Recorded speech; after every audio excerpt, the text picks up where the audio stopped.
First story. OP is grieving the loss of his wife, while his son is in critical condition. His entitled in-laws and Sil, who don't give it SHT, came to claim his wife's stuff, including her photo book.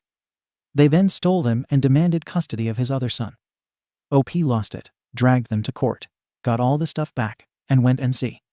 My wife died suddenly in an accident that critically injured our son. Suffice it to say, along with being shattered, the whole matter has me rather preoccupied. Her family arrived rather quickly and took charge of a lot of things, especially the funeral. It was helpful because my focus needed to be on my son.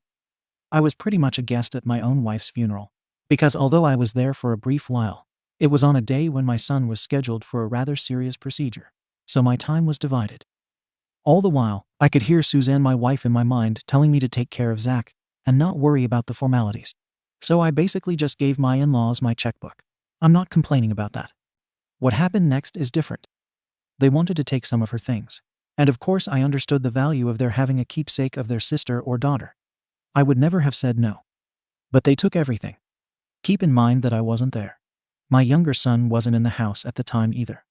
The next time I was home, I realized that they basically cleaned the house out of everything they thought was hers, including photo books. Hours before this, my wife's older sister even went so far as to say she wanted to take PJ, my younger son, saying I needed time and that he would be better with them. I shot that down before she ever finished the idea, though I tried not to let my anger show. Immediately, my feeling was, I'm not going to deal with this right now. I simply didn't have the time or bandwidth to deal with it then. Not long after, my wife's sister called, asking about several pieces of jewelry and claiming them as heirlooms to the family. That prompted me to recall a safe deposit box that my wife kept. I never thought we needed it. When I went to close it out, I found the jewelry there, not getting the jewelry, but also among the papers, I found that she had a will. It wasn't formal, but it was detailed, and I later learned that it is enforceable. Key to note. My brother-in-law, after learning that his wife took such things as our photo books, demanded that she return them. She refused. My lawyer has been communicating with me constantly since the accident. There are so many details, and I had already given him the will. When I told him that my sister-in-law refused to return the property which rightfully belongs to our children, he told me he would make a written request for all items to be returned to the executor, me, in order that they could be distributed in accordance with her wishes, and asked me to make a list. This was over a month ago. Today, I got a reply from some attorneys stating effectively that I had given them permission, and so all items questioned were gifts. Are you f***ing kidding me? This reply came through my lawyer, wherein he said, now we play hardball. He said he'd seek an order, though I'm not sure if that requires a trial. I will meet with him next week. I would be passive in the shadow of all this SHT if it meant protecting my boys from a family upset, but a line has been crossed. I want my sons to have a good relationship with their mother's family. That's paramount, and I would do whatever it took to ensure that. Now we're about to get into a legal dispute, and things are likely to go badly. My last communication was with my mother-in-law, where she lost her mind on me. We had always been close, so this is all so strange to me. She was making demands that were unreasonable.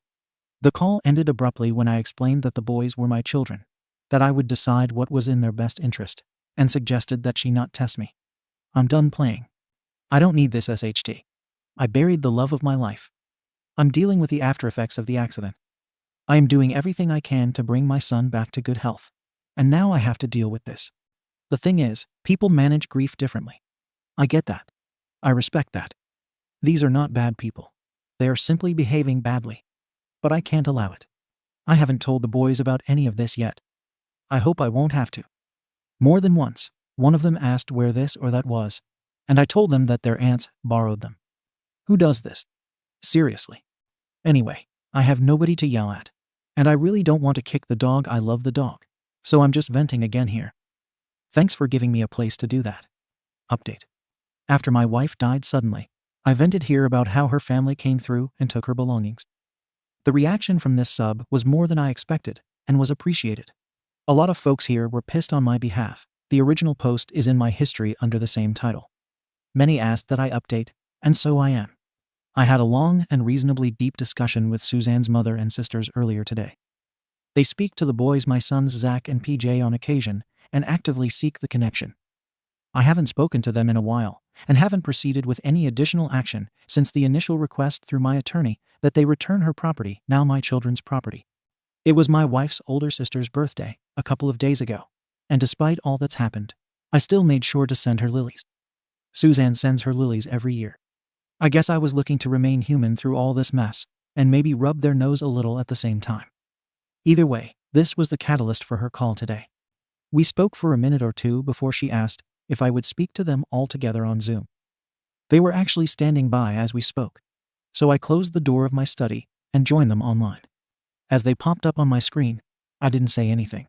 I didn't show any emotion at all. This was their invitation, so I would just listen. I had no idea what to expect.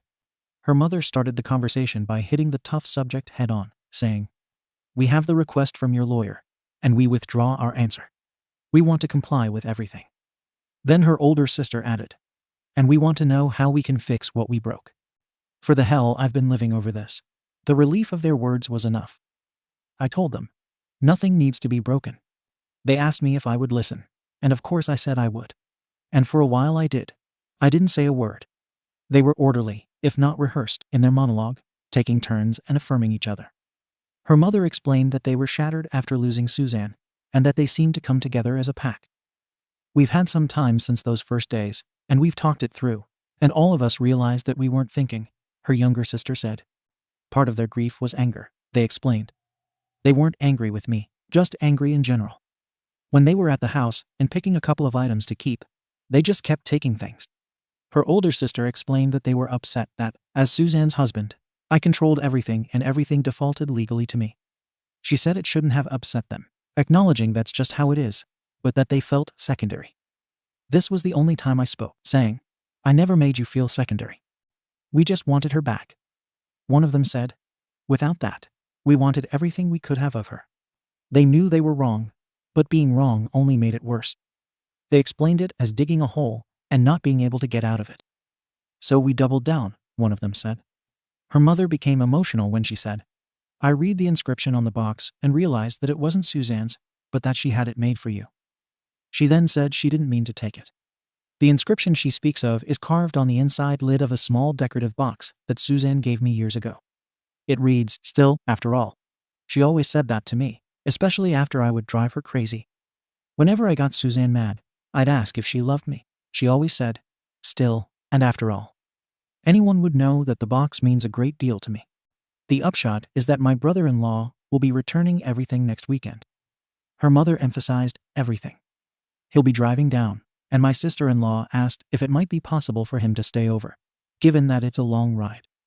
I told her that Anthony should always consider this his home, and they should, too. When they finished, it was my turn. I didn't say much. I didn't want to say a lot. I only told them how much their decision meant to me and the boys. I explained that I understood everything they said. We were all out of our minds, I assured them. I'm relieved and yet cautious. I need some time to pass, but I'm hopeful that the relationship will heal going forward. Second update. Thanks to everyone for their overwhelming support throughout this issue. All is resolved now, and so I wanted to come back and give the final update for anyone unfamiliar. If you're interested, the story is in my history under the same title. My brother-in-law, Anthony, arrived late last night. The boys were already in bed by then. I like Anthony. I always have. He's a good man. He was awkward initially, as if he had some reason to feel guilty. He didn't. I went to work right away to make him feel comfortable, and the two of us had a beer outside on the patio. It was good to talk to him, and we spent some time reminiscing over some funny memories. It wasn't long before we were relaxed. I convinced him to stay just a bit longer today, so that we could take the boys fishing. They love their Uncle Tony, and he loves them. I knew it would make them happy, and it did. We had a really great time. Sitting with him on the patio last night, I could tell he was exhausted from the drive, and so I told him the guest room was all set for him.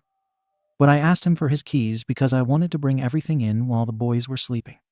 He insisted on helping, and so we emptied his little van. True to their word, everything was there. There were a couple of very obvious items, such as the bell my boys love so much. It's not all that impressive, but the sentimental value is very real. Also, their mother's little flower painting was another item of great sentimental value, among other things now returned. The space where her painting hung was starkly cold, but now it's warm again. After getting Zach ready for the day, both boys migrated to their usual place at the counter in the kitchen. Uncle Tony came out as soon as he heard them, and their reunion was really wonderful. This is why it was so important to me to keep her family close. I know they love the boys, and I know the boys love them. PJ noticed the bell almost immediately. He would hop excitedly as he went over to ring it. He put 2 and 2 together and thanked Anthony for bringing it back, then asked, "Why did they borrow it anyway?" That had been my excuse. I told them that their aunts borrowed a few things. Anthony just smiled and said, "I really don't know." It was a perfect answer because the subject was dropped right away. The boys don't need to know, and right now, they don't care. After the bell, Zach's first instinct was to turn to the hall to see if the painting was back. When it was, he and PJ went over to study it, as if it were hanging in a museum. Although they're only boys, clearly, these things matter to them. I glanced over to Anthony and saw a smile on his face that can only be described as content. For those who may recall, it was Anthony who demanded his wife, my sister-in-law, return everything. I changed the focus by riling the boys up with the news that we were going to the pier. They were immediately diverted, and that was my plan. They may notice other items are back where they belong, but I don't know that they'll think too much into it. There could be no better solution than that. I will have all of my wife's photo books copied for her family, and the next step is to visit with them, to share Suzanne's will, and to give them the things she wanted each of them to have. I will go into the visit renewed, having put this moment behind us.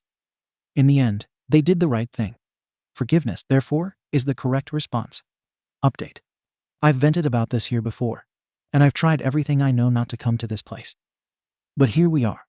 Since losing my wife, her family has acted like entitled vultures. Rather than supporting our children, they came through and stole everything after the funeral, while I was in the hospital with my son who was also in the accident. I tried to settle the matter with them personally, but they ignored me, thinking I'd just let it go. I've been a slave to these people for 20 years, playing the part that they expect me to play, trying to keep them happy in the name of family. We're all done with that now. Most of it was resolved when my lawyer sent a demand letter. That action caused them to reach out to me with crocodile tears and apologies, and they returned most of the items, but not all. What didn't come back was trivial, for what I knew at the time, and I let it go. At the time, I accepted them, tried to understand them, and was willing to let bygones be bygones for the sake of my sons. Things haven't gotten better. They came to me for Suzanne's insurance. I think that was the beginning of the end for me. She had a will for them specifically for them. She knew they would do this and tried to mediate it. She was specific about what she wanted to leave them, and I followed it to the letter. Our sons were the only beneficiaries of her insurance policy, and I put that policy into trust for each of them, again to the letter. There's nothing else. I finally reached critical mass with these people and shut them down. I cut them off. I won't deal with them any longer, and I told them that. In the end, I would support my son's relationship with them, but it would lack the trust that a family should have by default. My sons have picked up on a lot of this, and I've been frank with them, and they have become indifferent. They know the score, and they haven't spoken to them much since my elder boy's birthday. That's when they took the opportunity to go after him, which was unacceptable. It kills me because I've known these people most of my life, and a part of me still wants to love them. They're not evil. They're just so very wrong. They have a mindset that never made sense to me. It's a lot of what I've worked around all my life with Suzanne, and she did too. She was nothing like them. After Suzanne, they've done everything wrong to the point where it's irreversible. We don't speak. But this didn't keep them from leaving a message on my phone. This past week, I will not respond to it. In it, they said that we needed to discuss Suzanne's affairs. The translation is, "We want money." No. My last conversation was about my father-in-law's watch. It took me some time to realize that they had taken it, and I wanted it back. I asked for it back. But I also asked them if they planned to gift it to my son themselves, because if so, that would be fine.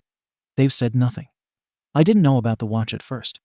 I didn't think to look for it in the items that were taken and returned. But when I remembered it, I was upset to find it missing. Before her beloved father died, he was a good man. He gave Suzanne his watch to give to our son Zach on his graduation day. It was a deathbed wish, and everyone knew it. The watch, a Rolex, was his prized possession. He bought it in Japan when he was in the service, and he was determined that it go to Zach, not only as the first grandson, but for how deeply he loved him. Suzanne had the watch for a few years before she died. It isn't noted in any will or anywhere else where the law might find it. It was a verbal understanding. She had possession until they took it. And so there's a 910 THS thing going on here, a legal thing. He or she said. My sister-in-law admitted that they had it. I was keen enough to record it, whether admissible or not. I have it. She didn't say which of them was in possession, but that they had it. When I asked for it to be returned, even offering to pay them for it, I got, well, we can talk about that, as if suggesting that it was a chip in their game. The trouble is that I'm not playing anymore. My lawyer is a pit bull. He is truly a nasty man, an excellent lawyer. Ever since his interaction with their counsel over the first wave of nonsense and the demand letter, he has been personally pissed. This lawyer of mine isn't a friend per se, but we deal with each other almost every day. Before all this happened, I never realized how thick the legal quagmire is following such an event, so many details. I called him Friday and left a message with his assistant. He called me today, Saturday. He offered to meet me for lunch today. He needs my signature on another item, but we would also be speaking about this petty matter. He reminded me how I resisted legal action in the past, but that maybe it was time. The upshot is that I've green-lighted a lawsuit, and he'll get it rolling on Monday. This action will not only cement my separation from them, but will also express my determination to no longer be fooled by them. We agreed that it's primarily a message suit. My lawyer explained that it would go one of two ways. First, they will settle by complying, which they partially did last time, and that would be a win. The second is that they fight me. If they fight me, I will lose, or, in the worst-case scenario, gain a pittance of a monetary judgment. How much do you want the watch? He asked. Because if it goes that way, he says, the watch is gone. But he was clear to say that we would go forward anyway, adding, I will destroy them in a public forum. Given what they've put me through and my sons through, he assured me that there's something to be said for that. He told me that he's going to send them a demand letter on Monday, next day delivery, all three, the mother and the two sisters, and give them a minute to reply. On Wednesday, I'll have them served, she said. We're not de-seeking around. I don't know if he was being metaphoric, but he said, I will breathe on their F-king necks like a nightmare. You'll pay the process server and the fees, but you won't get a bill from me. He told me. This is not complicated, and it's the right thing to do. Last year, this would not have been imaginable. To me, every action I took as a man was intended for the preservation of family. You do for family is my motto. Typing that just now actually pisses me off. You have no idea what I've done for these people, and for how long. I think this is the first month that I won't be paying the tax and utilities on my mother-in-law's house. I've paid them since Suzanne's father died years. It's part of cutting them off. There are so many examples, and yet for every one of them, I still don't feel like a sucker. I know I did the right thing. The trouble is that, in return, they did the wrong thing. So now I walk away. However this goes from here, it's out of my control, and maybe that's the way it ought to be. It is a mess of their own making. This isn't a sophisticated case. This is a small claim, but they can't ignore it, and the rules are very different. I've watched this lawyer on the offense, and it's a scary thing to see, even when he's curtailed by objections and the trappings of the court. These proceedings will lack some of that formality, and he's salivating, so I'll turn him loose. I'm ready to do that. I'll either get the watch back, or I will make an unmovable point. If I win, my father-in-law's wishes, Suzanne's wishes, will be respected, and my son will have what is his. If I lose, they will be publicly shamed for taking that away from him. Either way, I've come a long way this year. I'm no longer the man I was before. I'm not lying down to be rolled over anymore. One of these things needs to happen. Update. I've had a ton of drama with my wife's family after she died suddenly. It started when they stole her things, now our children's things, on the day of her funeral. And it's only grown more complicated from there. It's been a real saga. What I didn't know immediately was that they also took a watch that my father-in-law gave to my wife before he died. I've rambled a lot here on this subject, and I wouldn't want to put anyone through reading my old posts, so I'll just clip this little bit in, just so that this update might make sense. Before her beloved father died, he was a good man. He gave Suzanne his watch to give to our son Zach on his graduation day. It was a deathbed wish, and everyone knew it. The watch, a Rolex, was his prized possession. He bought it in Japan when he was in the service, and he was determined that it go to Zach, not only as the first grandson, but for how deeply he loved him. Suzanne had the watch for a few years before she died. It isn't noted in any will or anywhere else where the law might find it. It was a verbal understanding. She had possession until they took it. And so there's a 910 THS thing going on here, a legal thing. He or she said. My sister-in-law admitted that they had it. I was keen enough to record it whether admissible or not. I have it. She didn't say which of them was in possession, but that they had it. When I asked for it to be returned, even offering to pay them for it, I got, "Well, we can talk about that," as if suggesting that it was a chip in their game. The trouble is that I'm not playing anymore. My lawyer told me from the start that I wouldn't win. He called the suit a message and said that he would rip their lives apart publicly, not only for the watch, but for everything they've put me and my boys through. I had reached a point where that was okay. So they were served.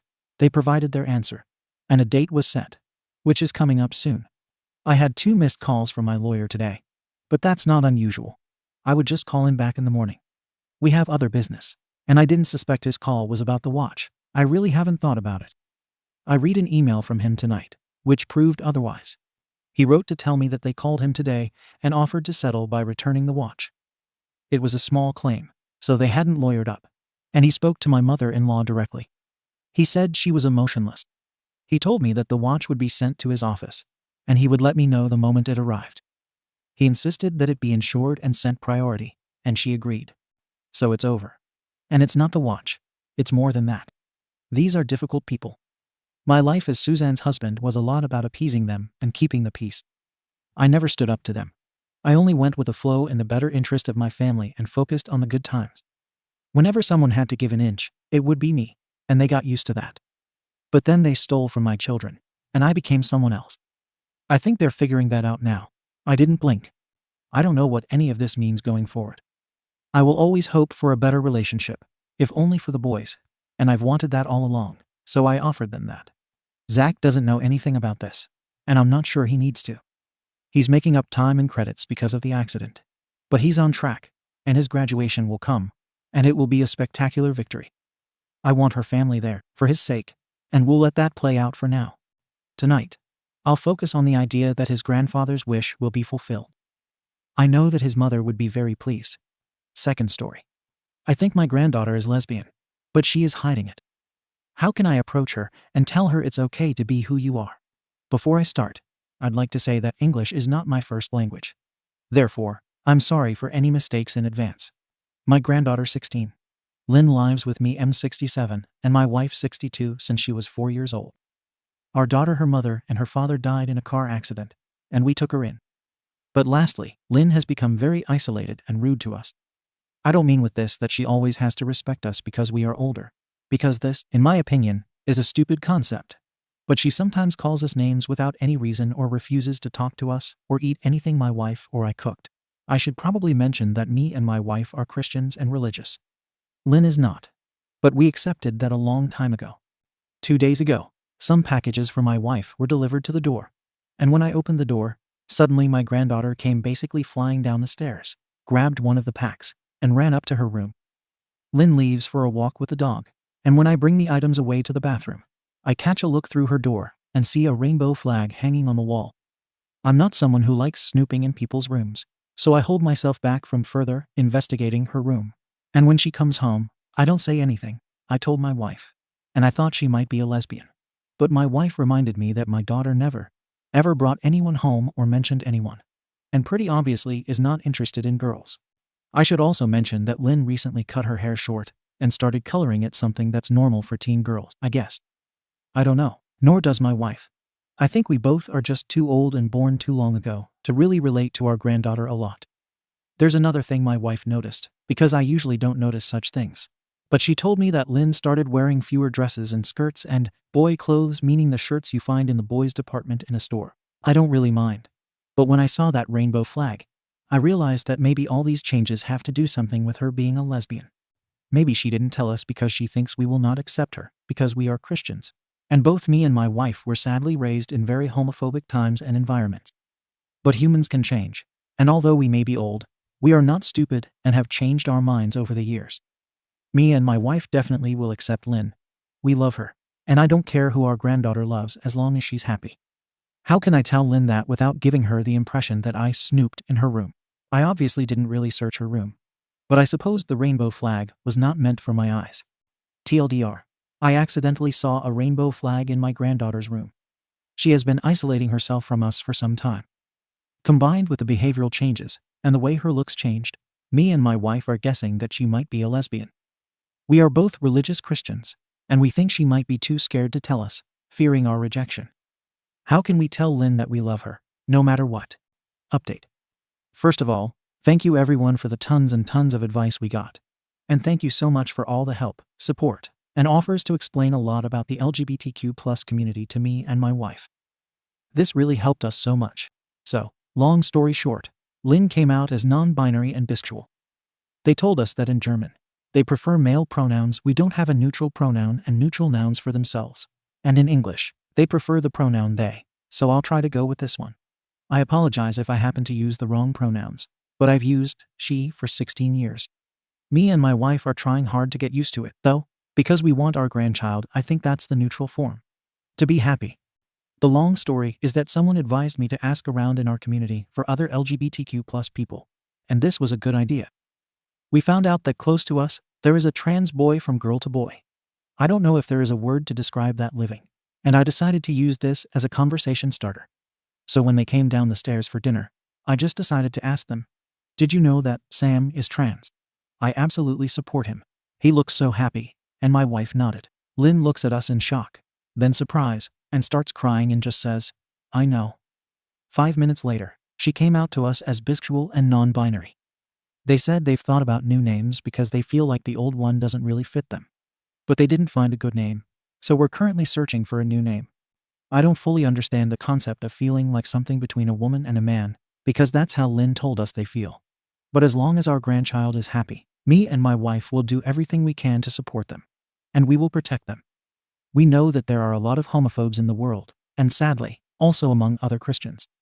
This is not okay and never will be. To my fellow homophobic Christians in my private messages, you don't go to hell for being queer, just like you don't go to heaven for being heterosexual or cisgender. Thank you. Thank you everyone again for the advice. It really helped a lot. Me and my wife sure still have to learn a lot about the LGBTQ+ community, and we will help our grandson wherever we can. And by the way, I showed Lynn this post, and they agreed to take name suggestions from you guys too. If anyone has a good idea, please tell us. They'd prefer a masculine or neutral name. Thank you again. Thank you for watching the video. If you are interested in listening to these kinds of stories, we've got more in store for you. Simply subscribe to our channel, hit the like button, and share it with your friends.